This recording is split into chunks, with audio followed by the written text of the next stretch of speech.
জেলা প্রশাসকের আয়োজনে 2 দিনব্যাপী মেলায় আজকে ছিল প্রথম দিন। আলহামদুলিল্লাহ অনেক ভালো বিক্রি হয়েছে।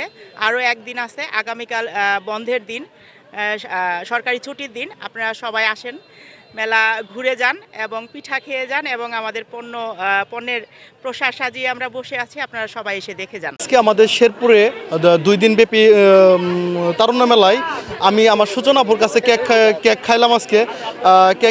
কেক খেয়ে আমার কাছে অনেক কিছু ভালো লাগলো। অল্প দামে কেকটা খুবই সুন্দরভাবে বানানো হয়েছে, আমার কাছে খুবই ভালো লাগছে।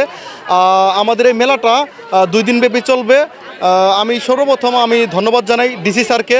ডিসি স্যার আমাদের জন্য এত সুন্দর আয়োজন করেছে।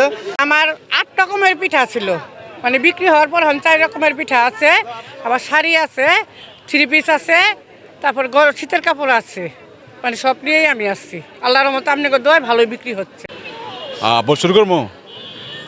আমরা আজকে পিঠা উৎসবে আসছি ডিসি লেক। তো সকাল থেকেই যে ভিড় জমজমাট দেখছি, এখন আরও দুপুরে আরও মানুষ বেশি আসতেছে, যার কারণে সব কিছু পরিবেশ সবাই সুন্দর এবং অনেক কলেজ মেয়ে এবং ছাত্রছাত্রী স্টুডেন্ট বন্ধু বান্ধব সবাই মিলে আসছি এবং জায়গাটা উপভোগ করতেছি, অনেক ভালো লাগতেছে। পিঠা উৎসবে আজকের এই অনুষ্ঠানটা খুবই ভালো লাগছে।